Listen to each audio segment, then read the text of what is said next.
Hello, and welcome to Tonebender's Sound Design Podcast. This is the show where we talk with the sonic artists behind our favorite films, games, and series. Hello, everybody. My name is Tim Muirhead, and I'm super excited for this episode. Many of you may recall way back in the fall, Tonebenders and the Motion Picture Sound Editors hosted a sound design meetup in London, England. It was a massive success, with so many people all coming out to a pub in Soho to hang out with the London sound design community. In addition to that amazing night, I was also able to get a bunch of interviews with people doing wonderful sound work in London. And now these interviews are going to start coming out, and I can tell you, they're all really great. We have a really good one for you today. Back in April 2018, we did an episode called the Dialog Editing Roundtable. It was a massive success for Tonebenders. There's not a lot out there where the tricky art of dialogue editing is discussed in great detail. And that episode was our second most listened to episode out of the more than 300 we have released. Since so much has changed in the 6+ years since that original episode, I thought it was about time to do a sequel. I was lucky enough to get 4 sound pros that specialize in dialogue all together in one room and let them loose on the parts of their job that they love, the parts that drive them nuts, and how things have changed in recent years. Film, series, and game audio work are all represented, making this a wide-ranging, yet still in-depth talk. I want to thank the Motion Picture Sound Editors for sponsoring this trip to London and this series of episodes featuring the interviews I did while there. To learn more about MPSE, you can go to mpse.org. They're doing great work to support and advocate for sound editors around the world. Okay, let's get to the episode. Here we go.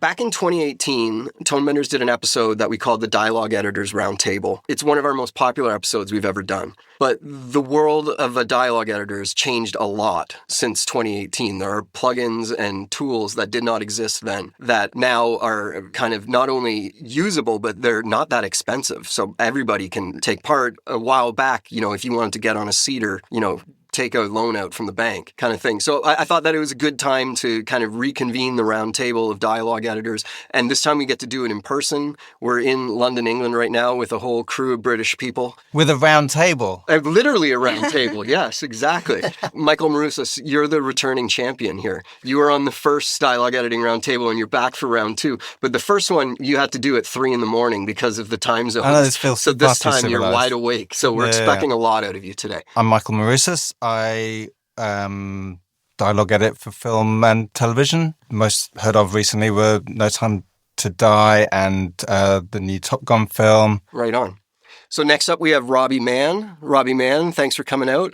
You're our game dialogue representative today. Yeah, I'm Robbie. I'm the voice lead at Larian Studios. We just released BG3. I only joined them like 4 months ago. But before that, I used to work. My first job was at Pinewood Studios. So I worked in the sort of audio team there as an audiobook editor, and that's where I sort of fell into dialogue and then continued my time there through game dialogue, recording, directing, some film stuff, bunch of ADR, and then I moved fully into game dev after a few years of deciding that, this game dialogue thing's kind of fun.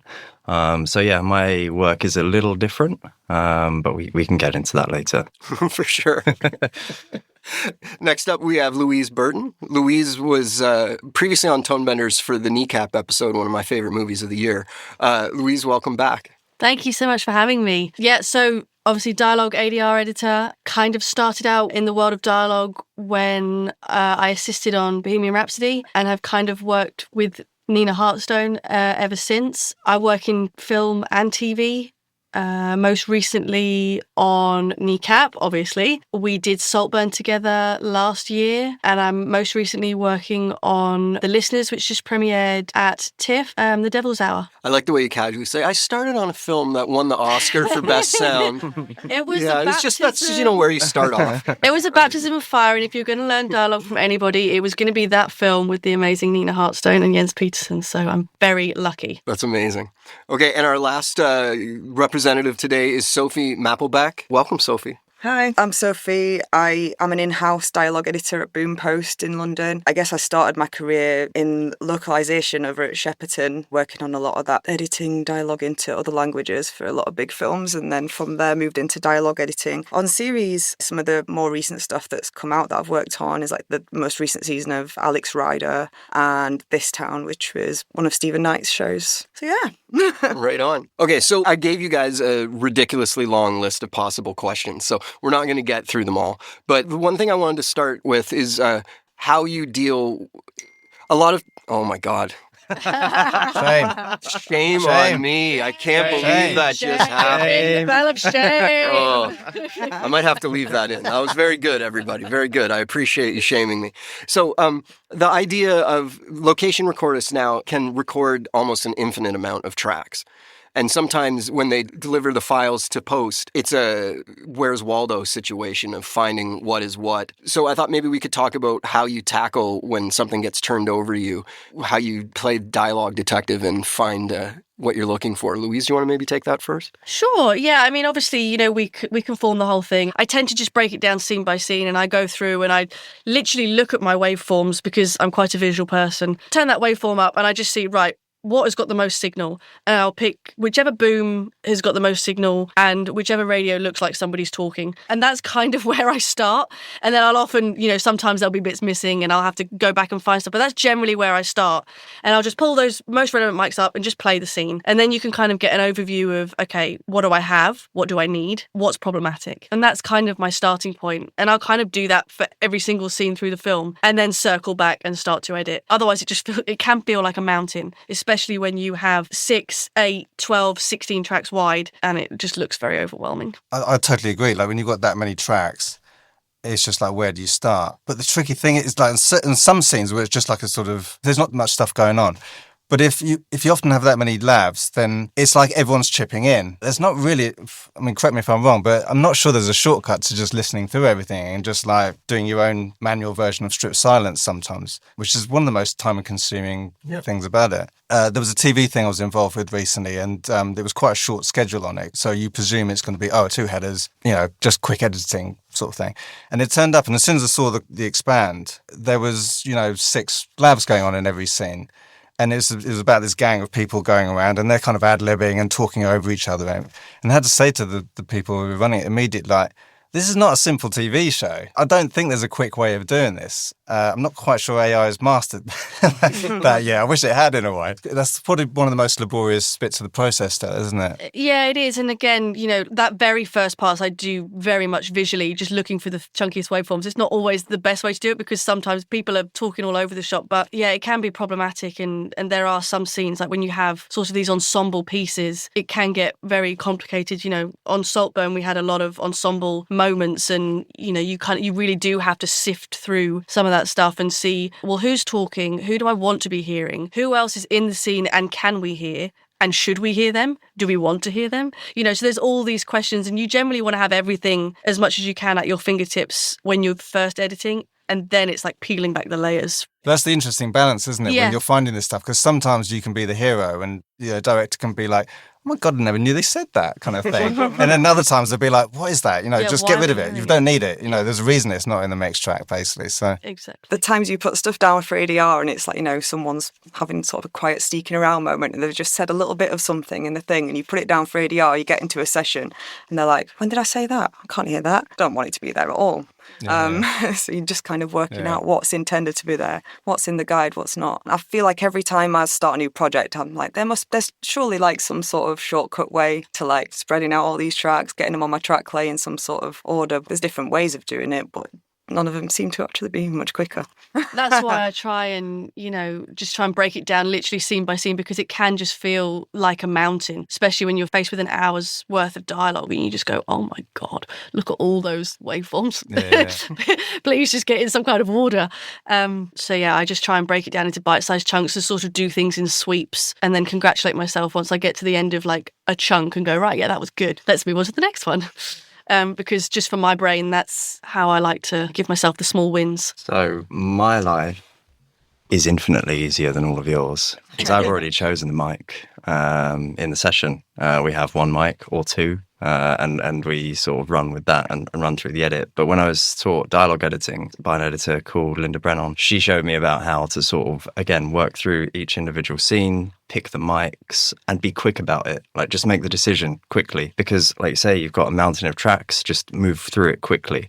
And at the end of the day, if you end up realizing you've made a bit of a mistake at some point you finally get to that scene sort of like 3 days later and you're like, oh, actually, that mic I picked is a bit pants. Maybe you just expand it again and just go back in. But if you go through and make those quick decisions, I think that's the best way to do it. Try and be quick. I think it's a good point to make, especially as a general rule in Filmland, but they can throw temp mixes on you and they can turn over to you last minute and then have a temp mix at the drop of a hat. And so I think actually just making sure that you at least have something playable on your tracks from start to finish is actually the most important thing. All the detail and stuff can be done at a point, but if you have nothing on your tracks when you get to a temp mix, like, that's not going to fly with anybody. So you just need to make sure that you've listened, picked a mic, like you say, just run with it and just make sure the scene plays and then move on. Again, the film workflow is a slightly different way to TV land. As like overwhelming as it can be to like receive a thing and you split it out and you've got like 16 mics, sometimes like loads as well though, it's also like a godsend. Like, if any field recorders are listening to this and they're like, oh, is a lot of mics a bad thing? No, absolutely not. It's always going to take a while to go through, but it's going to take so much longer to go through if you've got one boom and like 2 out of 4 characters clip mic'd up. Like, the more angles you've got of it, the better. The more you're going to be able to keep the performance that the director's chosen for that shot. That's just helpful all the way around. You don't want to record ADR unnecessarily if they like the performance. It's a lot of work, but it's also nice to have all those options at the same time. Something I'm interested in, a tool that I've seen used quite a lot is Kraken by Mark Spector. Do you guys all use that? I've been in some trying way? to get to grips with Kraken recently. I've just had a go with it. Yeah, I've met quite a few converts for it. Yeah. So it's like an assembly tool, right? And sort of finding alts tool. And I've seen it in action. It's pretty impressive. Really intuitive finding alts. We've been using SoundMiner at Boom for a long time, which is great. Works really well for finding alts. But the second you get Kraken in and it knows what you're listening to at that time, it's at your fingertips. And it's things like finding little laughs, little efforts, little grunts, like you can type in throat clear and choose someone's mic channel and get someone going and you're like, my God. Yeah. That's really I awesome. would be scrolling through all the takes trying to find where that is in the thing, and Kraken knows. It's so smart. I've been using the Absentia version of that. The thing I like about that is that whereas before we felt like we had to go through every single alt to sort of do our due diligence, my take on it now is that if the app can't recognise it as that line, it's not good enough to use, basically. It gives you that like assurance, doesn't it, on a clarity. If you're like, oh, is that kind of said clear enough? Especially if I've worked on a few things that have got like Manchester cast or like Yorkshire cast and stuff. So like to me, sometimes that's fine. That's fine. But if Kraken's transcribed it and Kraken's like written it out saying something completely different, I'm like, oh, okay. Maybe not. It works for my ears, but then someone gets in and it's like, what? Yeah, no, that's really exciting. Yeah. All that new software coming out, helping us with that. Because it helps you flow. Sometimes the old searching process used to be such a sort of take you out of your work in a way, and you'd have to go off digging through, listening through, finding it, etc. Especially if there's like multiple deliveries in one take and things like that. So it just makes it such a quicker creative process, doesn't it? Sort of having it at your fingertips straight away. And so even like, it can find like Wallery recordings, crowd stuff and stuff. You type in like applause and you've got an audience like you mentioned before, like breaths, for instance, is super handy. Takes away all those tiny bits of ADR. Do you ever get actors in and they're like, oh, I don't want to be over breathing, and they feel like it's really cheesy to like have efforts on every action scene or whatever. I mean, I'm here for all the breath. Everybody knows. Who knows me knows that I'm just a breath freak. So anyone who comes to ADR with me is going to just breathe for days. So sorry. Yeah, there's a lot of actors that don't quite get the reasons for ADR, especially when it's something that they've done like 1,000 times through a shoot, like breathing. So yeah, being able to nip something from the actual performance is time saving. And it means that you don't have to book a director to be there for an additional hour of recording for the additional like breaths and stuff that you need to get. I mean, it must be invaluable for you in games, just having your every recording well recorded, perfectly databased. Yeah, well, that's the thing. With ours, a lot of things are systemic. The easiest way to split my dialogue is between sort of like cinematics, which is more traditional, and then like systemic lines, so combat barks or onos, we call them, which are efforts. It's just short for onomatopoeias. They're not necessarily all onomatopoeias, but literally efforts, swinging a sword, that kind of thing. So we have actors that come in for 3-hour sessions of just swinging a sword. And it's the same as an efforts pass on dialogue, but it's like, here's your animation. You got to do 10 versions of this. Okay, next animation, 10 versions of this. And it's a real slog for a lot of people. Like I've done sessions, 4-hour sessions of combat barks, and the actor's like barely breaking a sweat. And then you do an hour of these efforts of them supposedly rolling around, swinging a sword, getting shot. And they're like just sweating in the booth, and you're like, I feel real bad. But yeah, once you get it and you're recording it using workflows that you've already developed within the games company, you just export it out and it's labeled and done. You don't have to worry about going back and finding it, kind of thing. So yeah, I've got it quite easy. I was going to say, I've had a little bit of experience in dialogue editing for games, and it just makes cataloguing all of that stuff so much easier because you have the entire script and they have all these fancy bits of software when you editing and you just click a button and it gives it a name that is sensible and catalogues it somewhere fancy. And that's what we try and do in ADR, just try and make things so that it's easy to find. Yeah. When I wander past like dialogue editors' actual Pro Tools sessions, I just look on in a bit of horror, to be honest. Like the chaos. Yeah. Like I understand the chaos, but mine is obviously a much more linear on the timeline, whereas yours is like, it's a chaotic build on a timeline. Yeah. Whereas mine's sort of like start to finish, then it gets fed into a game through all manner of ultra complex pipelines and stuff, which is sort of where I do my job. And are you working in Reaper? Yeah, so I've worked in Reaper since I left Pinewood, really. We did a bunch of Reaper in Pinewood for some of the games-related stuff, like Hitman 2 and Division 2, Watch Dogs Legion. Ever since then, any studio I've worked at, so Supermassive Games, Frontier Developments, and now Larian, it's all Reaper. The ability to use our like in-house programmers and tools people to develop things that remove repetitive actions, it's much more like, there's much more symbiosis with Reaper than there is with Pro Tools. Pro Tools is like a closed box in terms of trying to program into it. Reaper's much more, you want to try it, go for it. It's way customizable. Yeah, we don't need to turn this into a let's rip on Pro Tools. No, I'm not ripping on it. It's got dark mode. We don't want to be here all night. So I want to talk about, we mentioned the new tools like Kraken and Absentia. Maybe let's talk about the new tools for cleaning up dialogue and what ones are keeping you happy right now and making you amazed.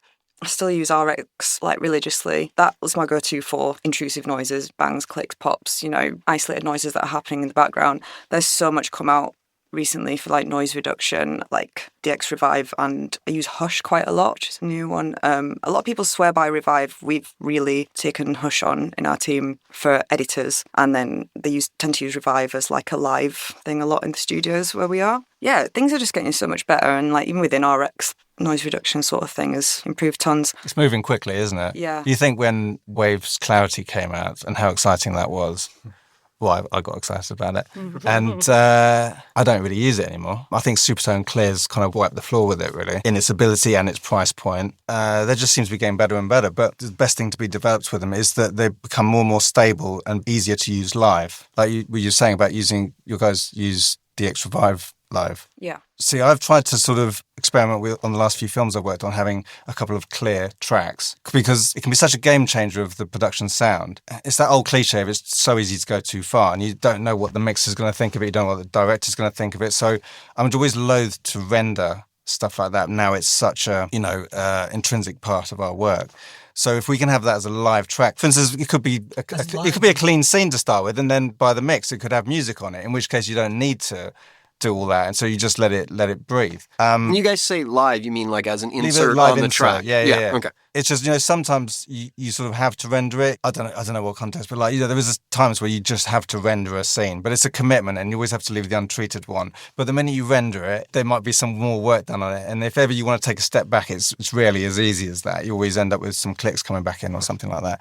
I mean, like Cedar, we have with Cedar, you have a Cedar insert on each track. I don't think we're quite there yet, personally, with with clear or some of the other ones. And once again, correct me if I'm wrong. So I tend to have like a couple of clear tracks because I very rarely would sort of render a whole scene. It's normally like, from my point of view, where clear is at its best is you sort of have your edit, smooth it out as much as possible. But there's normally like one bit of dialogue, or there's one angle that just lets it down, and you don't want to drag all the noise floor down to that. So that's when it's at its best, where you can just sort of treat that, and then you keep the noise floor at a comfortable level for the mixer to work at. So in that situation, it's perfect to just then pull it down onto a dedicated track, do your noise reduction on it, but it's still tweakable to everyone's taste. That's my take on it. Maybe I'm a bit old school, I don't know why. I'm really loath to clean anything too much. These tools are really clever, and I think like Dialog Revive and RX, obviously, those are my kind of go-to. But I will always err on the side of I'm going to clean it less rather than more, because I know the mixer has far more sophisticated tools than I do in my little studio at home. And they're in a proper listening environment. So I will always err on the side of less is more. I never run anything live on my tracks either. If I'm doing like what you say when you do sort of the stages, I'll obviously have an untreated version. I kind of do things in steps and sweeps. Right, I've done this sweep of RX, and I'm going to leave that as a version. And then I'm going to do this version with Dialog Revive or whatever and leave that as a version. And then we can always go backwards. But I'm still so terrified to kind of over clean anything. I like to have life in my dialogue. And I think these tools have to be used really carefully. That's more or less exactly how I do it as well. Like when I'm talking about having stuff live, that's more, I would clean it to a certain point. Don't use noise reduction on a whole lot of it. But if it's necessary to stop that being ADR, sometimes it's just getting that difference between the dialogue signal to the background noise 100%. signal. It's just bringing it out a bit. I never run anything live on my actual dialogue edit, but what I've started to do is to just have an inactive EQ on my dialogue Just track. a chain, yeah. Just to like, there's a scene in the show I'm on currently where they're literally outside on a beach. No one's clip mic'd. They're right by the shore. I love that. Isn't it? It's one microphone. It sounds muffled as all hell. But, track play it, get it smooth, bring it up a little bit with hush. And then I just have these inactive EQs that I can listen to myself with like the mid to highs so that I know that can go into a mix and sound crisp. That's the thing. It's it doesn't by the need sea to, anyway. Yeah, it doesn't need to be quiet because, like you say, if it's by the ocean, I mean, they're going to stick a big ocean over the top of it. So as long as you can understand the words, and that's basically our primary job. It's not fighting with the background. That's all I want to get it to, and the noise that's in there makes sense. It's not like it needs to be an intimate, quiet scene. And that. It's like you say, if you're set in the 1980s or whatever, and you've got sort of all these modern cars going by, obviously that is unwanted. You don't want that, and if you can save yourself from doing ADR by using these tools, then that's great. But obviously, if they're there in the scene and they exist, then in my eyes, I don't think it's necessarily necessary to be removing some of that. I would never present something that I've kind of stripped entirely. That's up to them, the mixer. Like, I know that you can hear it and that can be mixed and you can hear the dialogue and it's clear and it sounds nice. And then it's up to the mixer to take the rest of that down as much as they want to do. Interestingly, I want my dialogue to be as not lifeless, but as reverb free as possible, because our systems in-game will add reverb to the dialogue. In the same way in a mixing environment, they add the reverb. But all of my dialogue is done in a studio, right? So I had an interesting experience on my last project, which was Realms of Ruin, as a Warhammer game. They had a bunch of cinematics in, and we recorded all of it in a big performance capture stage. And 90% of performance capture stages are not, or volumes are not really suitable for recording dialogue in. They're huge cavernous spaces with big straight walls. It's an industrial warehouse with a flat roof, usually. Yeah.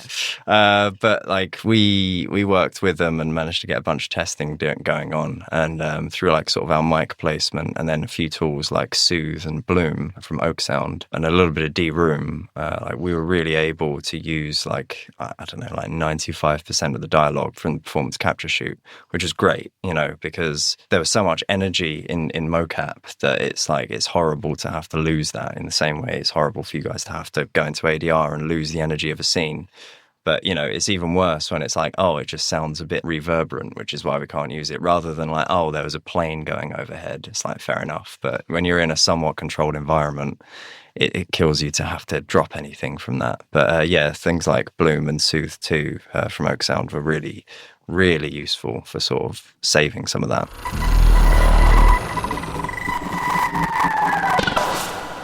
I want to throw out a big thanks to the motion picture sound editors for sponsoring this series on the sound community in London. MPSE is a great organization that I've been a part of for the last 7 years, and I've really enjoyed the advantages of being a member. Perks include the quarterly magazine called Wavelength that is exclusively about sound editorial and the people breaking new ground in the field. There are also the many live events put on by MPSE, including sponsoring past Tonebenders meetups in London, Toronto, and LA, and obviously, the Golden Reel Awards Gala. Another big advantage is by being a member, you vote for the nominees and winners at the Golden Reels, which means you get access codes to just about every movie and series that comes out during the year. To become an active or international member of MPSE, you must have 3 years or more professional experience as a sound editor or sound designer. This can be for editing dialogue, ADR, sound effects, Foley, or music in film, television, or the gaming industries.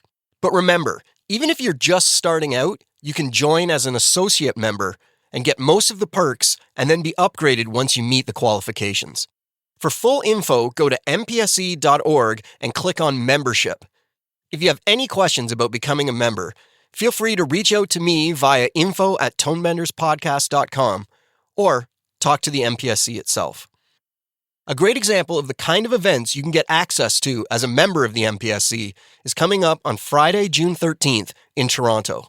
There will be a special screening for the 40th anniversary of the film Back to the Future, with one of the original sound editors, Scott Hecker, in attendance for a Q&A about how they came up with all the iconic sounds in this classic film. If you're interested in going to this screening to see a great film and find out what being an MPSE member is all about, go to the link in the episode description in your podcast player to claim your ticket. Use the code VFF Tonebenders for your free tickets. There will even be a mixer after the screening to hang out with the sound community. Okay, let's get back to the Dialog Roundtable.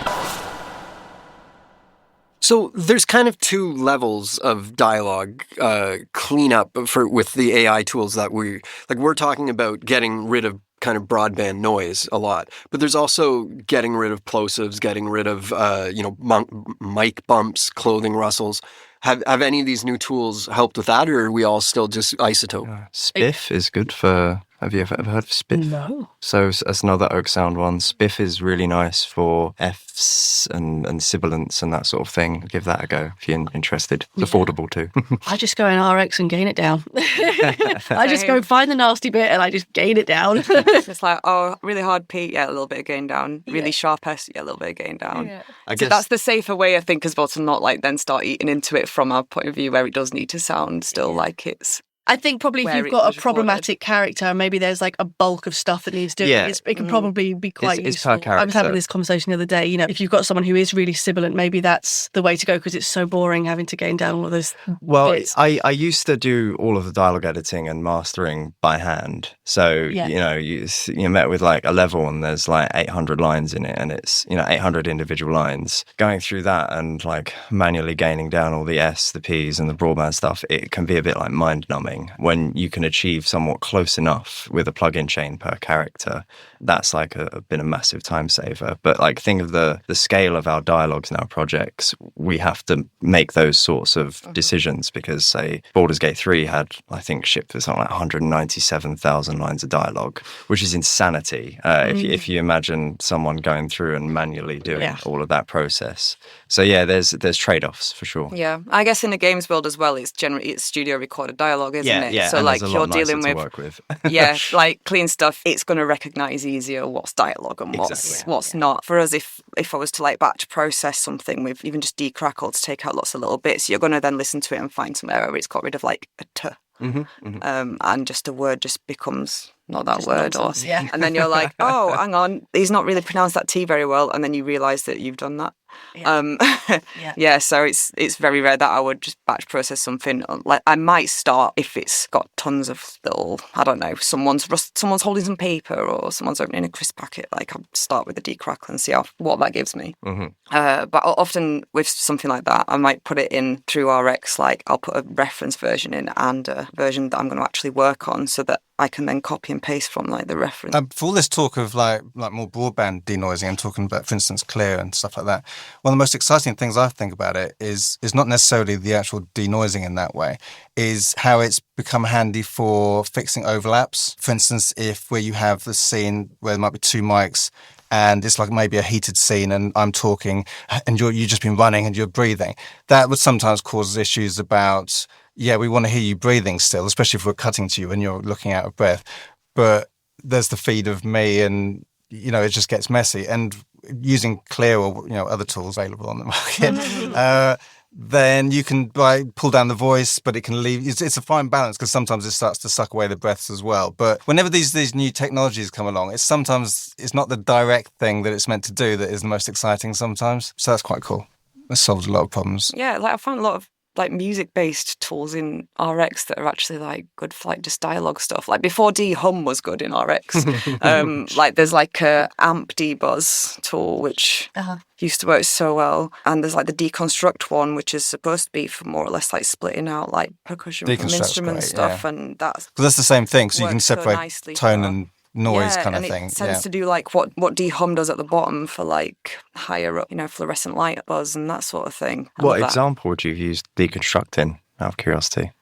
So like it has a couple of sliders, doesn't it? And it's like tonal and noisy and something else. And if you just turn tonal all the way down and you're in a room where there's, you hear like a fluorescent light above the whole scene, or maybe there's just something electrical on that's got, it's a solid line more or less. Mm-hmm. And it tends to do quite a good job there. Okay. And then I might go in closer and just sort of revive some bits that it's eaten into slightly. I don't know, I just do that manually. I go in with my scissors and I just find it and I just gain it down. Just the whole line. I just find the tone really forensically and then just gain it down. I don't ever use it. But the beauty of using deconstruct is if you just gain everything down, you'll just end up with like a black line as if you did an EQ notch on it or the insert. With deconstruct, you're just taking the tone, so it leaves the air basically. Yeah, so it should, in theory, be more invisible basically. Maybe. I mean, I don't ever hear it. I guess there's also the aspect that you guys have to deal with, which is different perspectives of mics.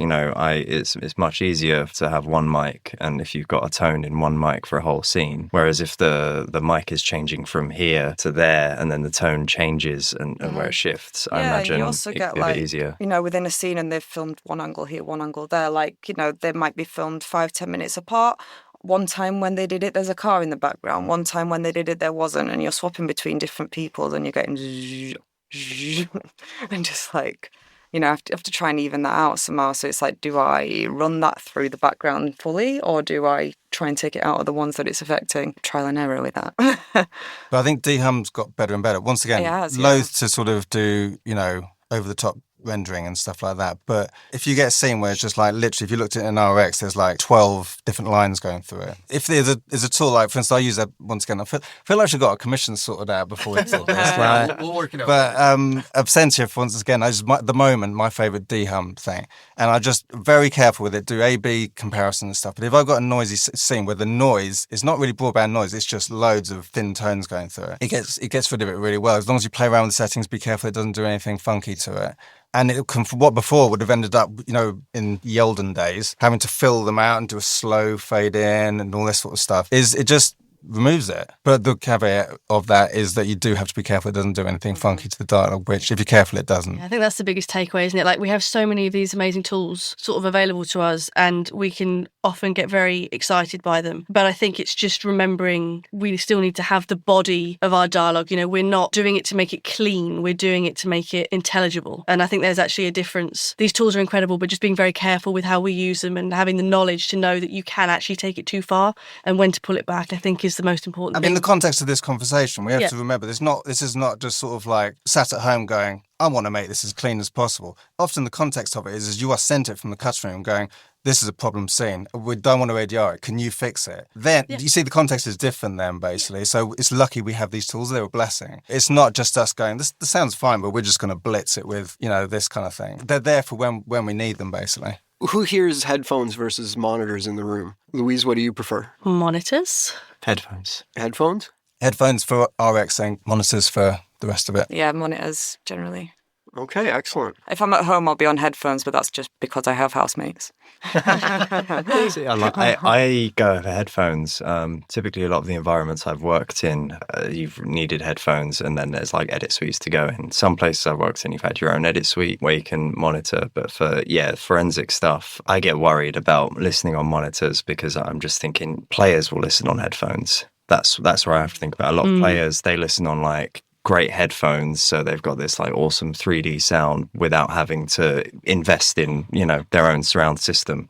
If the majority of players I know that are listening to it are on headphones, I've got to listen to that sort of level. That's my vibe anyway. Yeah. See, I worry with headphones just because I know what I'm like. Everything is very clear and I will hear all the noise. So I will over process and over clean. But by the time you get it into studio monitors or cinema space, you don't have to do that much work to what you've had. I can get overly analytical about what it is I'm actually listening to. So I find it just safer and better for my well-being just to be on monitors and, not get obsessed. No, I don't work on headphones because I know I just can't. I mean, if I have to, I will, of course. But it's generally, if I'm sort of listening back and playing back everything, I just want it to be on monitors and just... Yeah, you can really just get into a trap of just sitting and hearing it on your headphones and you hear everything and you just obsess over something small and then you bring it back into so I work at Boom most days. Occasionally I'll have a day from home. Then I'm on headphones for a day and I really have to make myself rein it in. Yeah. Because when I first started this and I would go back in after a day at home, listen back to what I did. I'm like, it's just dead now. Yeah. Or I just got rid of these mouth clicks and that actually just kind of give it a bit more character. Just making sure that if I'm at home, I'm just getting rid of the problems. No, don't worry about that little bit of spittle. That's fine. Yeah. Don't worry about... It's so easy to get obsessed by that stuff. At least for me in my ears on headphones. Obviously everyone has their preference, but I just know what I'm like and I'll just get obsessed. So I stay away. Yeah. You're a hybrid though, Michael. You sometimes are on headphones and sometimes not. I was taught to cut dialogues on headphones, so it's kind of what I always knew. And now I like a mix of both. But I agree that, you can get carried away because you're hearing it in forensic detail. But I just like owning that forensic detail of I'm aware of what I'm letting go and not. And I know that when I go to the premix, I'm not going to be surprised by anything. You have to remember that most of the time we're working in cutting rooms, they're just offices. They're not treated rooms or anything. So it's quite often you're hearing a bit of bleep next to the effects guys next door playing their bombs going off and stuff. And it's just it's very, in my experience, rare situations where you're working in a completely sound-treated room. And those fills can go through very easily when, there's aircon going on in the background and stuff like that. So I'd rather be aware of what I'm dealing with and make a choice about, do I let that go? That's fine, blah, blah, blah. Especially when I'm doing RXing, it's just it helps me get in the zone of just going through, getting rid of all the crap. But then when you get to that later stage, heading towards the premix, I just like to hear it on monitors and just, hear it more in context in the room. Yeah, I think I make a conscious effort to never sort of finish an edit on a work from home day. I will definitely make sure I've listened to it in my edit suite on my monitors before I send it anywhere. Because work from home day equals headphones. Yeah. Yeah, when we do a mix pass, we tend to find a proper mix space and mixing environment to do it in, and that's all over speakers. But just as a personal aside, it's just easier for me usually because I do a lot of hybrid working as well. I might have to jump on a laptop and go somewhere and review a bunch of stuff. That way I know I've got the same setup every time. But I was curious what sort of headphones you use. Nothing fancy. Sennheiser HD25 still, because I'd always used HD25s, and after about 5-10 years of using them I thought a bit boring, I should have a fancy pair kind of thing. And I remember I got a load of different pairs and did a test compared to listening in a studio which had a really good Dyne Audio setup, and surprisingly I thought the HD25s translated the best compared to these other ones which seemed often a bit more for radio voiceover. They've sort of real boosted bass and all this sort of stuff, so sort of stuck with them ever since, and it just I find gives me the best translation to the room. I really like HD25s. I use DT770s, but the problem I had with HD25s is after a couple of hours, my ears were just absolutely crushed. And I just had to have to Especially if you wear glasses as well. God, I can't imagine, So I go for over ears just for pure comfort as well. But the 770s are fairly clear on that. Yeah. So we spent a lot of time talking about mechanical is not the right word, but like cleaning stuff up. Let's talk about when your brain lights up when you get to be creative as a dialogue editor. Those times when you get to save the day, not because you cleaned something up, but because you made something work that wasn't there before. Does anyone have a time that worked really well for them that they want to talk about? As much as people hate ADR, I actually find ADR an incredibly creative process. I know that we had a lot of fun on Saltburn when we had a bunch of ad-libs and stuff that either weren't caught on the day or we wanted to make the characters funnier. I mean, it's impossible to make them funnier, but we did make them funnier. So I find that side of ADR a lot of fun. And I know I keep going on about breathing, but I find breathing incredibly creative as well. And the way that you can use it as kind of a sound design tool almost to kind of pull focus. And when you've got someone's huge face on the screen, you just want to feel that character sometimes or not. And I think breath work can do a lot of that. It's surprising actually how many actors come into me and say, I love this part of the process because I get to tweak my performance and make things better. And I know most people find that really rare, but actually most of the actors I've worked with recently have all gone, oh my God, I love ADR. I'm like, yes, I love you. I have a question for you. Yeah. That plug hole scene in Saltburn, is that ADR? Was that from the set? That's all Barry from set.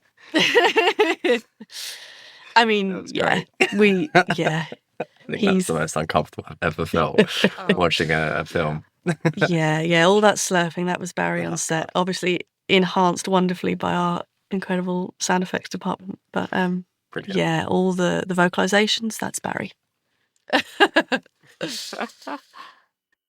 I mean, it's always really satisfying when you build like crowd scenes, when you get something huge doing crowd, and it's such a big job to like really fill stuff out as much as you can and pick out all those tiny moments where you cut from this person to that person, and you're just really feeling like the scope of a big event going on, like a concert or a riot or a... We have quite a big part in adding movement, I think, with crowd, actually getting right into those spaces and creating that feeling. Obviously, the effects guys do a great job, but we're really in the minutiae in the detail, and that's sometimes what can set things apart from others and just make it feel a lot more polished and a lot more like and that really is a lot of the part of when we're kind of thinking about how is this going to go in the mix, like what are we going to focus on. We're going to cut over to here and we want to hear that person shouting something.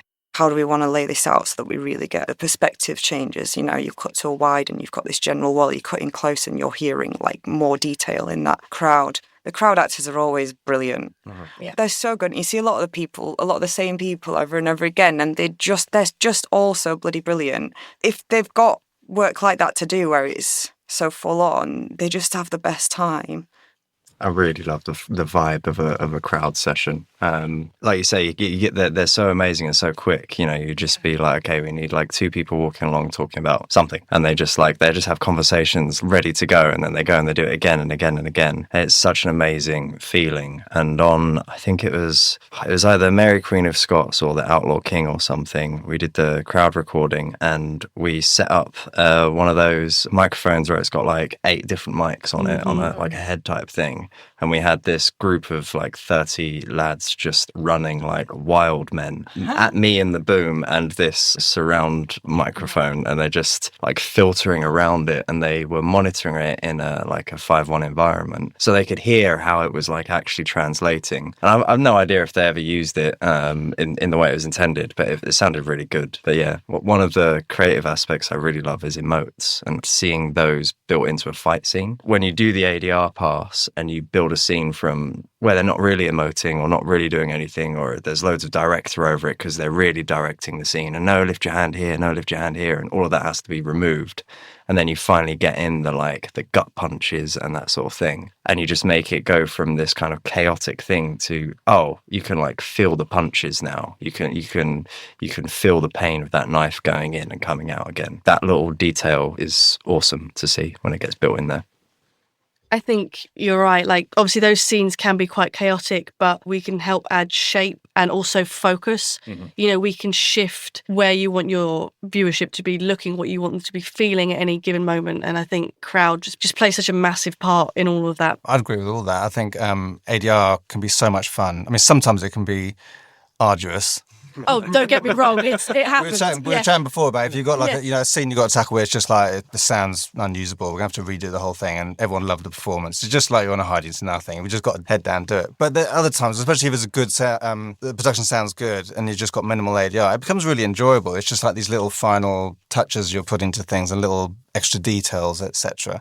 And I agree about crowd. I love a lot of dialogue editors hate crowd, and a lot of people would agree with you that all crowd artists are amazing. I'd contest that, but most of them are amazing. But I really enjoy it, and I think one of the things I enjoy about it the most is that, and one of the things that's amazing about being a dialogue editor is the different elements to it. How the ADR skills are so different. You have a patch of time where you're head down by yourself editing, although it's like a sort of, in some ways, a mundane task. It's really creative. And it's really satisfying when you get to the end of a scene, which has been, we talked at the start about like 16 tracks. And then by the end, you've got it into this thing that flows like it was all one take. And in some ways, that's creative. But the interesting thing I find about crowd is that is this other element of our job, which is maybe more akin to a set designer or a costume designer, where you research the subject. Yeah. And I always find that interesting. And you have to research the language and come up with ideas for that. And it just engrosses you more and more in the film and gets you more embedded in the film, I think. So I always really enjoy that part of it. So each different part of dialogue editing has its own creativity in its own little way. It's not always those standout amazing moments that you've just done. You do get those as well. Like sometimes we get some like cool voice design thing, which you'd probably collaborate with the sound designer on, but you may run it in the dialogue session. But more often than not, it's just those small wins in a way that are the most enjoyable, really. Yeah, I had a somewhat unique experience in my last game where I got to sort of build out a language, a demonic language type thing. So we were working with an IP and they had their own version of it, but they didn't really like how it sounded when it was spoken aloud. So I spent like 3 days in my studio just making random sounds and trying to put it into an alphabet that would translate to a word that then you could give to an actor and be like, here, say this word. This means like attack, but it comes out like talakta or something. And then you give them a whole bunch of pronunciation guides and they just go at it. There's a company called the Monster Factory. They are basically heavy metal vocalists come actors. So they specialize in doing ridiculous monster sounds with their throats and that sort of thing. So it's all like really organic, but you give them like the word talakta and it just comes out like this demon language. That's amazing. And that's real satisfying. Yeah, there's other groups for stuff like that. There's a group of ex-military police sort of people that have gone into like just doing crowd acting for that sort of thing. So you get the terminology right, you get the energy right of it, and there's a whole bunch of versions of that sort of thing, isn't there? One of my favourite bits is, I'm sure you've all had it, normally in a crowd session and you're doing something really weird, they finish a take and it's just like, we do this for a living. Yeah. How good is this? This is just so weird. But so do we. We do this for a living. Yeah, I know, that's what I mean. This is what we do. Yeah. Well, unfortunately, we're out of time. That was an amazing talk. Thank you, everybody. We can do a part 3, We so, should. Yeah, it was a lot of fun, and you were all really fantastic. Thanks a lot for coming out tonight. Cool. Thank you so much. Thank you. Lovely to meet you all.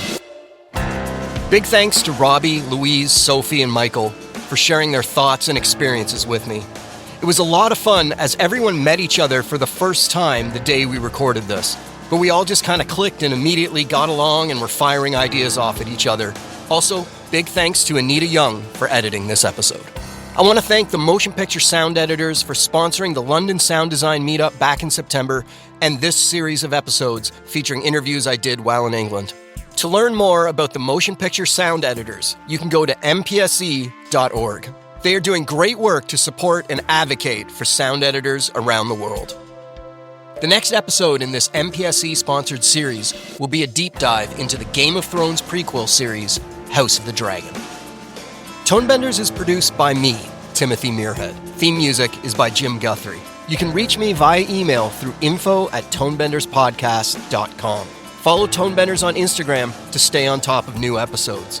If you like the show, you can help us out by spreading the word to your friends and colleagues, or leave us a tip. Just go to tonebenderspodcast.com and click support. Thanks for listening.